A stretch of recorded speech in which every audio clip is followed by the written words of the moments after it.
আবার বিশ্বনবী বললেন, যত ইস্তেগফার আছে সব ইস্তেগফারের সেরা সর্বশ্রেষ্ঠ ইস্তেগফারের নাম সাইয়্যিদুল ইস্তেগফার।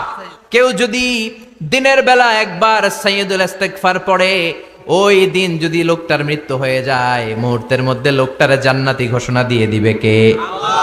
আল্লাহুম্মা আনতা রাব্বি লা ইলাহা ইল্লা আনতা। বিশ্বনবী প্রতিদিন 70 বারেরও বেশি ইস্তেগফার পড়তেন। শুধু টয়লেটে যে মুহূর্তে থাকতেন ওই মুহূর্তে পড়তেন না, টয়লেটে ঢুকার মুহূর্তে বিশ্বনবী ইস্তেগফার পড়তে পারতেন না, তাই টয়লেট থেকে বেরোয়েই তিনি ইস্তেগফার পড়তেন। তিনি পড়তেন গফরানাক।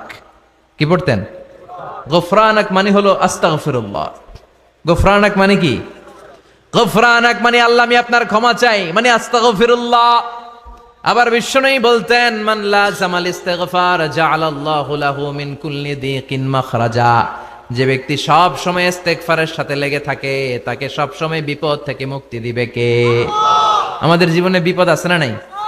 কত ধরনের বিপদ! যে কোনো সময় অসুস্থ হয়ে যেতে পারি, যে কোনো সময় দুর্ঘটনার কবলে পড়তে পারি, যে কোনো সময় গুম হয়ে যেতে পারি। কথা কন, এদেশে গুম টুম নাই মনে হয়, ক্রস ফায়ার নাই।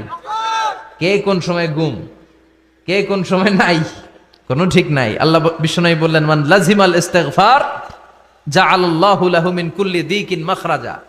সব সময় যে ইস্তেগফারের সাথে আঠার মতো লেগে থাকবে, আল্লাহ তাআলা তাকে বিপদ থেকে সব সময় মুক্তি দান করবেন। সুবহানাল্লাহ পড়েন। 2 নম্বরে বিশ্বনবী বললেন, অমিন কুল্লি হাম্মিন ফারাজা। ওই ব্যক্তিকে রব্বুল আলামিন সব ধরনের দুশ্চিন্তা থেকে মুক্তি দিয়ে দিবেন। আমাদের জীবনে দুশ্চিন্তা আছে না নাই? টেনশন নাই কার কার? হাত তোলেন তো, যে হুজুর আমার কোনো টেনশন নাই।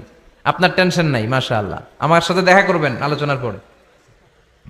টেনশন ছাড়া মানুষ আছে? বাঁচার টেনশন, মরার টেনশন, কবরের টেনশন, ক্যারিয়ারের টেনশন, বিদ্যুৎ বিলের টেনশন, গ্যাসের বিলের টেনশন, বাড়ি ভাড়ার টেনশন আছে না নাই? বিশ্বনবী বললেন, টেনশন ছাড়া মানুষ নাই। সব সময় আঠার মতো যে ইস্তেগফারের সাথে লেগে থাকবে, তাকে টেনশন মুক্ত করে দিবে কে? 3 নাম্বার, ওয়ারযুকহু মিন হাইসু লা ইয়াহতাসিব। এমন জায়গা থেকে আল্লাহ তাআলা রিজিকের ব্যবস্থা করে দিবেন, সে কল্পনাও করতে পারবে না। আমি নিজে এটার প্রমাণ পেয়েছি। অনেক অনেক সময় আমি কল্পনাও করি নাই যে এখান থেকে আমার রিজিকের ব্যবস্থা হতে পারে। এমন পরিমাণে রিজিকের ব্যবস্থা এসেছে, 2 হাতে নিয়েও কুলাতে পারি নাই।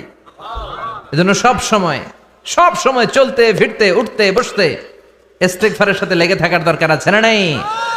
আবার বিশ্বনবী বললেন, সদা সর্বদা যারা সব সময় ইস্তেগফার পড়বে, আল্লাহর পক্ষ থেকে কোনো আযাব গজব তাদের উপর পাকড়াও হবে না। ওয়া মা কানাল্লাহু মুআযযিবাহুম